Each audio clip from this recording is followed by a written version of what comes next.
girls basketball final. Let me take these off here. So we're gonna go over the boys and girls Washington State boys and girls basketball tournament brackets. Take a look at those. See who's in the semifinals, see who's in the finals, or who, and some predictions. I'll give you some predictions of who I think is gonna go. And I'm very biased, so I'm just gonna go ahead and put that out there. Also, we're gonna take a look at crypto. What's going on over in crypto? Because man, it's been kind of nasty over there, to be honest with you. But at the same time, it might be the best time to be buying. So, and you know how I operate. I've said it on here many times. So we'll be talking about crypto as well. But let's just get right into it. Let's get right into. Oh, also, before I get started, go ahead and hit that subscribe button, hit the like button. If you like any of our content, go back and check out some old stuff. We have other episodes coming up. So we have Dr. Reese is coming up. We have Titus Davis talking about the Covenant Home Loan coming up, and he also has first-time homebuyer classes that we'll talk about on there as well. That he has, we have the dates for the whole year, so he has a few of those coming up. So you definitely want to be tapped into that for sure. Music-wise, am I still listening to the Fall Off? Of course I am. I'm listening to the Fall Off every day. I don't think anything has dropped since that has matched that. That's just me. Now, there's been other albums I liked. I'm not saying I'm just like a Cole stan and that's all I listen to. No, I listen to everything. But I'll talk a little bit about like what I got. Let's take a look at the playlist and see what's on there. So first and foremost, let's go to let me show you what I have here. Let's go to this bracket. Let's start with 1A. I'm gonna start with 1A. All right, so let's go over to the 1A bracket. So 1A, we have Annie Wright right up the street. It's literally like Annie Wright is literally 2 minutes up the street, right? So those are my guys. Shout out to IT, shout out to Dom, shout out to all the people there. And shout out to J Dam and Allward too, and Spive, who started the program like a long time ago. Started the Annie Wright Boys program because it was an all-girls school. And then they went, they went with boys and girls, not unisex, but they went with boys and girls and started the programs. And so their boys, they've always had girls programs, but then they started that at the boys, and the boys, Davey Allward and Jay Dam, who's my co-host. He's not here today. He's busy. He's being a single dad this week. But anyway, let's take a look at this. You got Annie Wright. So Annie Wright came in as the 5th seed and fell to Royal. Royal's a good team. Royal's a real good team. I mean, you can see there that was a big, they put belt to ass in that one. So, but Annie Wright also is really young. They've played a lot of good teams this year and really battled this year with really good teams, especially the ones in our area. A lot of them are still playing at state right now in the 3A and 4A levels. So Annie Wright's a good team. They just didn't show up in this game for whatever reason. I was really surprised at the score actually for Annie Wright. Really surprised at that one. So, and then you got Chelan and Zilla. Zilla's ranked number 1 in state, and they're really good. So I mean, them and Roy are going to match up in the semifinals with Kings and Linden Christian at the bottom there. So the funny thing about 1A too, this is the boys side. So the girls side actually looks the same. So they have the same top 4 teams. And shout out to G Gentry, she's over there checking that out. So we were just talking about like what's going on over there in Zilla. So fun fact also, I did my pre-autumn over at Zilla. So when I was becoming a teacher, I actually went to Zilla to do my pre-autumn. And so it was a really good program, really good programs over there, really good school, just really into sport, like just really heavy sports school. So Zilla always is at the, they're always representing in the state tournaments at the Sun Dome. So if you look over at the girls' side, so this is the girls' side, you got Zilla, Linden Christian, Kings, and Royal in the semifinals in the girls' side for 1A as well. So, like they just pretty much have just been running stuff. And you had Annie Wright over here representing. They lost 66-59. The girls. Shout out to the coaches over there, Coach Montgomery and some of the other heads over there that I know. And yeah, man. So the 1A is really competitive. Once you get to the state tournament, man, it's competitive. Anybody can win. Really good teams over there. So and they play over the Yakima Sun Dome. Let's move over to the 2A tournament. I watch obviously the 2A around here. So like Fife, for example, shout out to Coach McCrossin, got the boys in Fife over to, they were the 9th seed coming in, and a really good team, really good coaching over there at Fife, and so don't sell. Sela's a good program too, but Yeah, Clarkston and Linden, not Linden Christian, but Linden in the 2A, and then Ellensburg. Look at Eberg and Prosser. Eberg upset. Who'd they upset? Oh, they upset. They beat Sela, and Sela upset. Well, no one. They just had a walk to the. Okay, interesting. So Deer Park lost to Linden. So Linden smacked Deer Park, and Deer Park smacked Mark Morris. Okay. Well, and 2A is looking interesting. 2A is looking interesting. That's 2A. That is 2A girls. That's 2A girls. That's 2A girls. All right, let's look at 2A boys. 2A boys. You got, oh, Tumwater was in there. Oh, Tumwater got to the quarters. Bremerton. So Bremerton, the number 1 seed. They got my man over there. Really good player. I forget his name. Y'all know his name. I'm not, again, like I said, I'm not really looking at 2A as much because if Foss don't make it, I'm pretty much kind of just looking at Renton, Fife, and I said I misspoke on Fife back there. That was the Fife girls. So my bad, but still, everything I said stands though. Clover Park. Clover Park lost to Columbia River. Shout out to Marshall. He got the MVP of the league, but really really nice. He's really nice, but they fell to Columbia River. Franklin Pierce. Damn, we didn't do too well in the 2A ranks. We didn't do too well. I don't think the league wasn't very strong this year. Obviously, in the 2A around here region, I forget what the league is called, but clearly wasn't very strong this year, but that could change next year. It's year to year, and by strong I mean they just didn't perform. It is what it is. That's how it goes. The proof is in the pudding. Look at the 3A girls. So this is a 3A girls side. We had Bellevue. I was there for watching some of these. I watched. Did I watch the? I think I watched some of this game, the White River. I watched the Evergreen Bellevue. Oh, they got them. Evergreen's a good team. Evergreen Girls is a really good team, but Bellevue got them by 10. I mean, Bellevue is stacked. They come in as number 1 in the 3A for the girls side. Bellevue stacked. Roosevelt gets past Lakeside, 49-41, and Stanwood and Snohomish. So, yeah, so you got Eastside Catholic versus Snohomish for the girls on the 3A side, and then Roosevelt versus Bellevue. I got Bellevue here. I know this is being played at the Tacoma Dome. I got Bellevue. Going forward, and I got Bellevue. I mean, I got them winning, bro. Like they're tough. Bellevue's tough. So this is on the girls' side for state basketball. Where'd Sumner go? Is Sumner 3A or 4A? I think they 4A. That's 4A. All right, let's look at 3A boys. All right, this is where it goes down. I'm finna leave really soon. Actually, they play within the hour. So, man, last night crazy games. I didn't get to see Bellarmine beat Edmonds, but won by 12. Bellarmine moving on. Coach Bobby Moorhead.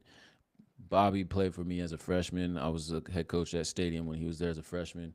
That was my last year, but so know that whole family, Moorhead family. Shout out to them. Shout out to Bobby, man. 2 years he's gotten to state twice, and now he's going to the semifinals, bro. Like that's amazing because and also Bellarmine wasn't they weren't doing this before he got there. So it's not like he just picked up a state team, you know what I mean? Like really, but he picked up a team with building pieces, right? But yeah, man, did a really good job. He's doing a great job over there. Really proud of what's going on over there at Bellarmine. And then O'Day and Rainier Beach. It's unfortunate O'Day had to face Rainier Beach again, bro. Like, so O'Day ended up losing to Lincoln. So Lincoln upset O'Day back a couple weeks ago, 71-58. Really, it wasn't even a game ever. So that was interesting. I didn't see that coming. No one did, really. And so now, you had O'Day having to come up through the bracket to win, and they now have Shorewood take care of business there, and then they have the number 1 and number 2 seeded teams playing each other in the quarterfinals, which is crazy. But got to take care of business, man. That's just the state. That's why we play the games. That's why we roll the ball out. So, Rainier Beach handles them. This is, I think, their 5th time playing this year, or something like that. And I think Rainier Beach has won all. Well, not think Rainier Beach has won all of them. The best game was at O'Day. I watched that game at O'Day. O'Day had him on the ropes, man, and just couldn't finish. Just really, really good game. Eastside Catholic and Mount Spokane. Mount Spokane good team. You know what I'm saying? And then Eastside Catholic was just a big. They're just bigger. I didn't see this game. I didn't see this game. I watched this game online. This game was next. I didn't watch that one. I watched a little bit of it, and I came down to see Bellevue and Lincoln. I came down to see Bellevue and Lincoln. I came down to see Lincoln put belt to ass. Like it wasn't even a game, bro. Like so, Lincoln to me is playing the best basketball of all the teams in this O'Day and Rainier Beach game. Beach came out slow. O'Day was up actually. I think were they up at half? I think they were up at half. But just Lincoln, man, they're just playing well. Davion, you got O'Shea, you got Casey, you got what's his name? They got another young brother that comes off the bench. You got Justice. Justice Holt has found his footing, folks. He is here. And if anybody knows the Holt family, if you're from Tacoma, you know who Justice Holt is. You know who his pops is. So you know what I mean? Like this is Justice is not to be played with. His dad is a two time he's a legend in the town. You know what I'm saying? So it's fun to watch Justice really come into his own right now and really become, hold down the family name. So and that he's not the only one in that family that's a great athlete. There's he's actually not this is good family athletes. Um Now today that brings us to today. All right, let's talk about who I got winning. Here's this Bellarmine Rainier Beach gang. Obviously, Rainier Beach has the number one player in Tyron Stokes, who's a monster. He's going to be a very good pro. He almost shouldn't even be playing high school basketball, bro. Like that's how much better he is than everybody else. But this is a game and a team sport, and you still have to roll the balls out. No diddy. And I think Bellarmine has not been blown out this year. Bellarmine beat Rainier Beach last year. I think that Bobby and them went up to Beach at Rainier Beach early in the season and beat them. Was that no? That was it later in the season? I don't know when it was. That was Annie Wright that went up there and beat them at Rainier Beach, and then Bellarmine also beat them as well. I believe at either districts. I think it was districts, but Bobby got the recipe. People forget that. Like I know they got Tyron Stokes, but it is a team game. I watched Rainier Beach lose to Southridge in Oregon, and Southridge hit. I mean, they played the game of their lives, but like they were very patient. They were very disciplined. They shot the ball well, and that's going to be the thing. I think where this game is going to, or it could go off the rails, is foul trouble. Bellarmine has two bigs, and they need both those bigs to be active, and they need the bench guys, whoever's coming in for the bigs, to be focused and active and taking charges. Right? If you can take a charge on Tyron Stokes and get him on the bench, I think you have a chance to win. That does not mean that Rainier Beach has scrubs out there. They got Meach out there who Cam Babs is nice. They got other dudes. This is not JJ Crawford. I think is the one that they need to basically slow down, in my opinion. Let Tyron go for 50. But JJ is the one who does all the little things. He's just such a skilled player, and he just knows how to play basketball, man. He's just really good. Reminds me, the way he plays is kind of like Ellis Mosley for Emerald Ridge. We'll talk about them later. So then you got Lincoln and Eastside Catholic. So you have Tacoma versus Seattle. You got Tacoma versus Seattle. So this is just what we do, man. This is what we do. Tacoma versus Seattle. This is gonna be great. Two semifinal games. Lincoln playing the best ball, I think, of everybody, honestly, right now in terms of how they're playing and the games. They're blowing people out by dubs. I don't even think they've had a close game in a couple weeks. So they're playing. They're very confident right now. I think they want to see Beach. Now, Eastside Catholic is a very good. Obviously, they're ranked fourth. They're a good basketball team. I do think that this game is going to be a matter of who can impose their will on the other. So, in terms of Eastside Catholic, they're really big. I mean, they're big, and if they can just make sure that the guards are doing their job and imposing their will on Lincoln and making sure that they're scoring in the paint, got a lot of paint points, paint touches by the guards, and just living in the paint, I think they're going to give Lincoln some problems. Now, there is another side of the basketball. Like they have to stop Lincoln. Davion Shareef-dulany. Remember the name, all right? Because he's only a sophomore, already scored 1,000 points in his high school career. We've been talking about him for a long time. We know who he is, but people are just finding out who Dave is. We've been watching Dave. But what Dave does that a lot of people don't real or kind of underrate is his motor to score, and to attack the paint. He attacks at will, and he's very physical, and he's very strong. So, and he's very crafty with the ball, and he can shoot it. You know what I mean? And he got his wiggle is crazy. And so I just think that Lincoln is going to run away with this game because they all play off of that, right? So when you have a guy that keeps coming at you all the time, no matter what he's shooting in the game, that's really hard to guard. And then all the rest of the guys, O'Shea's a great complimentary guard who can shoot it really well. They do a great job of finding each other. And then you got the guys that fill in with Casey, and you got Justice. Justice gets touches at the high post and things like that. He might fake a handoff, and you know what I mean. Those bigs are they're gonna have to really play. They're gonna have to really be focused, and I just see Lincoln running away with this one. To be honest with you, the way that they're playing, I could be wrong, but they're getting ready to play in about an hour, so we'll see. I do think we're gonna have a Beach and Lincoln matchup. I think that's most likely, but me, Dave Jones, if I'm talking with my heart, I think Bellarmine Prep is going to beat Rainier Beach today. You heard it here first. Y'all probably tripping. I'm not tripping. Rainier Beach will go down to Bellarmine Prep. You heard it here first on Brick by Brick. Now, let's go take a look at 4A girls. Okay, 4A girls. I don't know as much here. I know Sumner. We got Liv and what's her name? God, there's just a lot going on. But anyway, they won last night against Union, which is an upset. Brooklyn Haywood went crazy, but not crazy enough because they still lost by 5. You got Lake Washington over Woodinville. You got Davis over Lake Stevens. You got Kennedy Catholic versus Gone Prep. I ain't watched any of them teams. Sumner, we got, the Hippas coaching, Nicole Jackson. They got a great staff over there.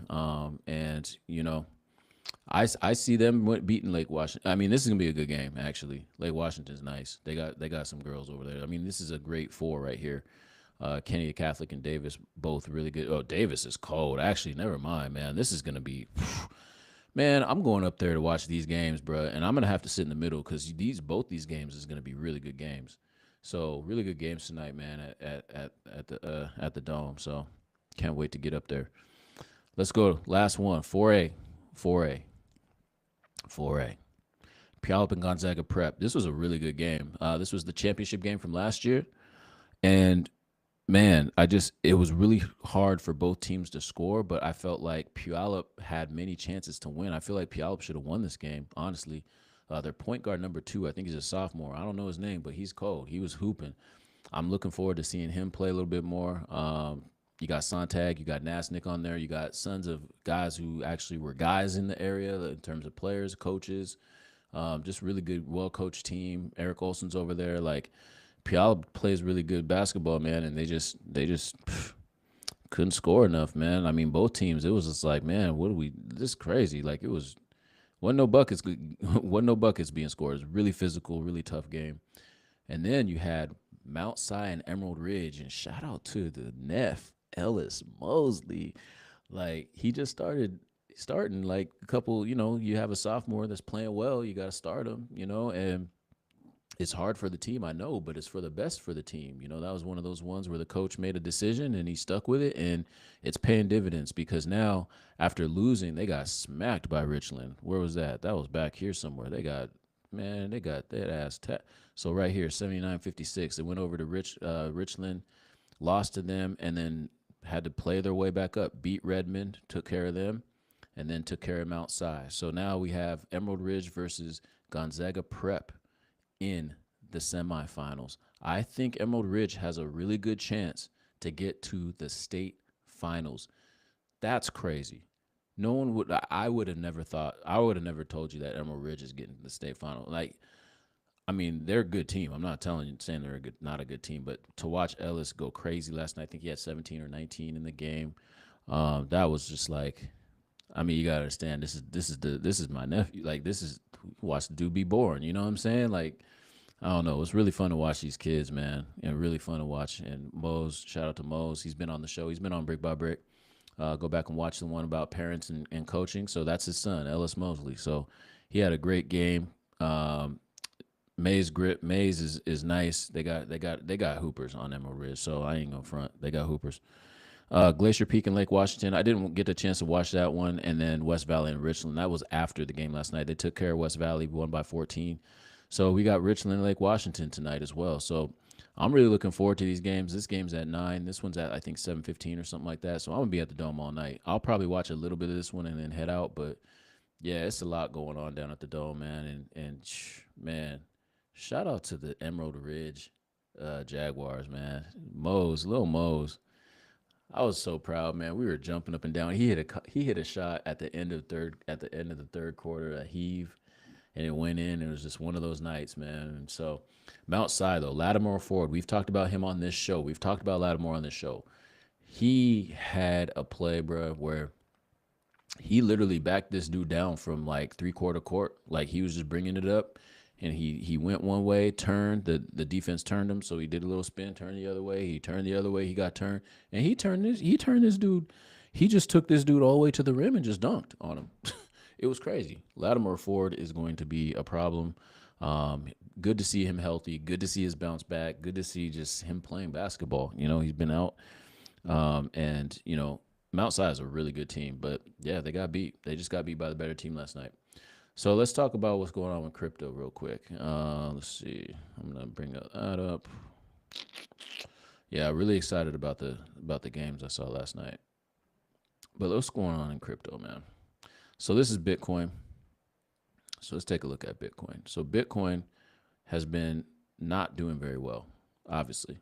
But this is the time though when to buy though. So I'm going to talk about some of the. So we had 1, 2, 3, 4, 5, 6 red weeks in a row. This is the weekly, and then before that we had 1, 2, 3, 4 weeks. You know what I mean? So it's just been bloody. So we went from that 126,000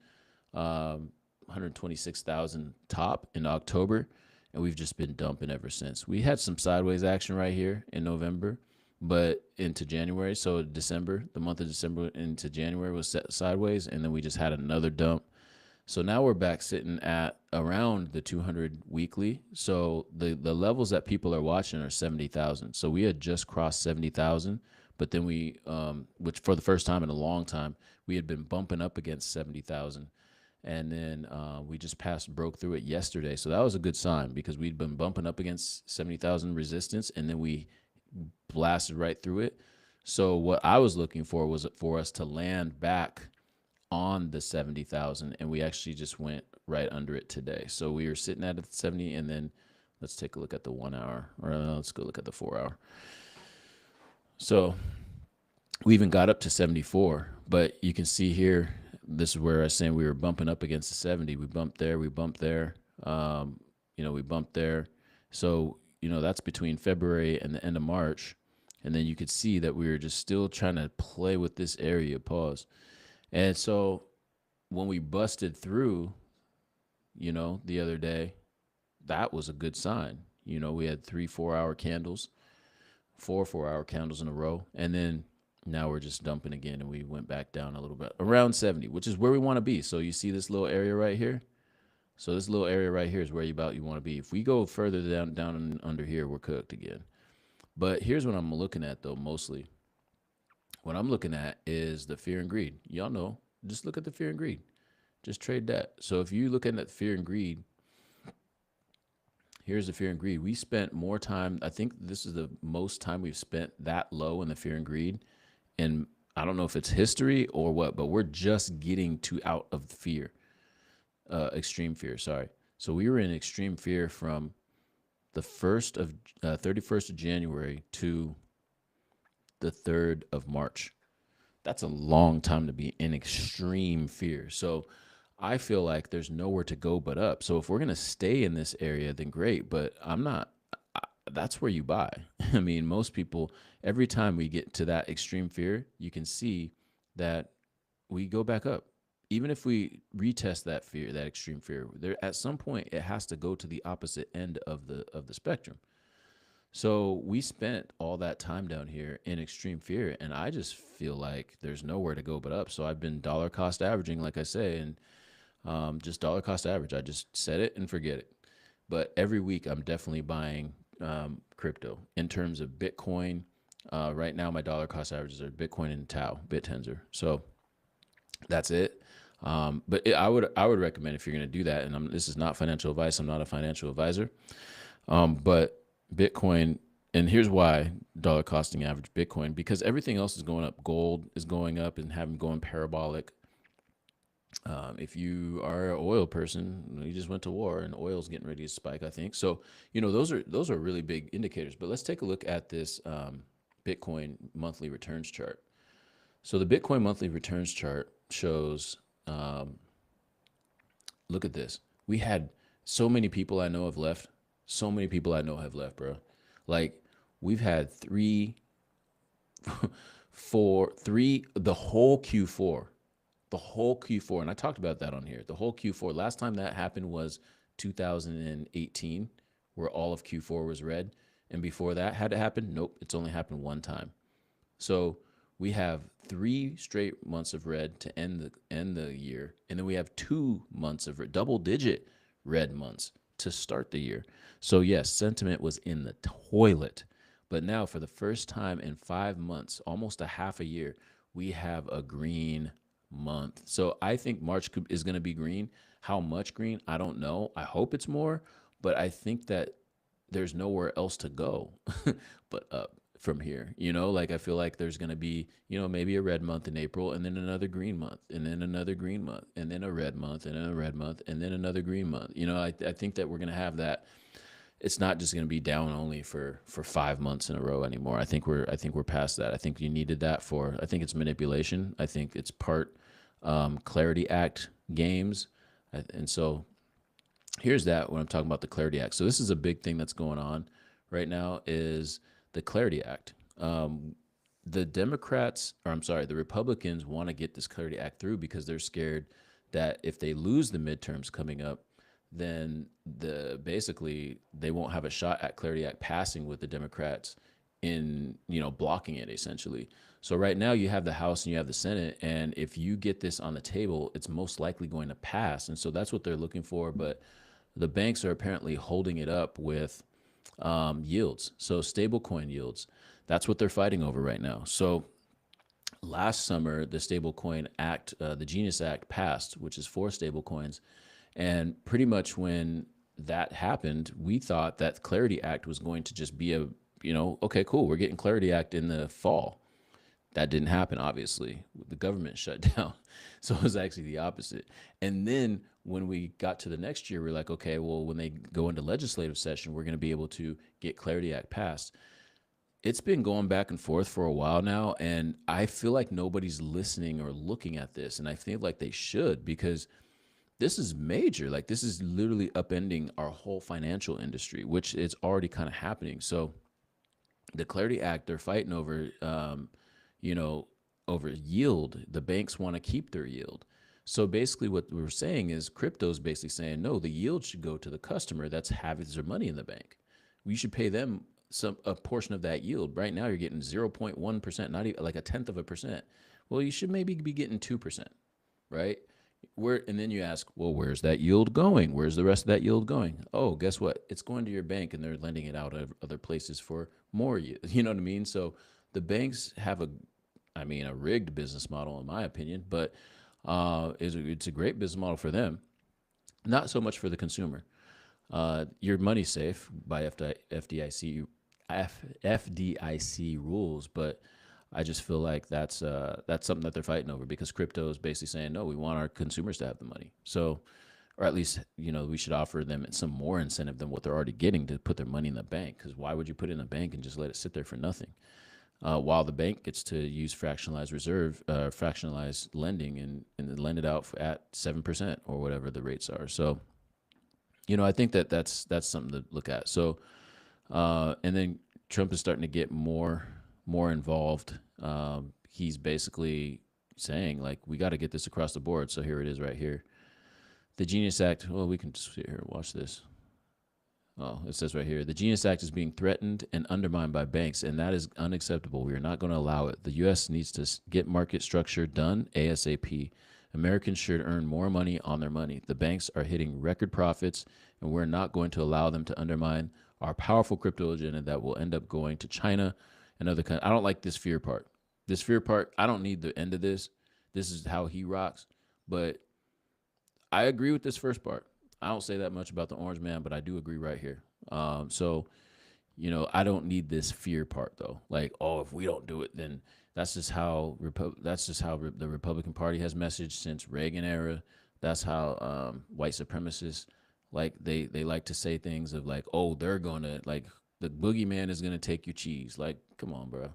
Just tell me that this is. I think it's more like about what you need to do. Like, yeah, Americans should earn more money on their money. That's a fact. So I'm with the orange on that one. I don't say that very much because he's a pedophile and he's a bad person, but I do agree with there. Uh, so with this, BlackRock's 26 billion private. This is something to pay attention to. I am paying attention to this. I can't wait to watch my other shows. I'll probably get on here and talk a little bit more in depth about a couple other things. But I need to get out of here. It's getting kind of late.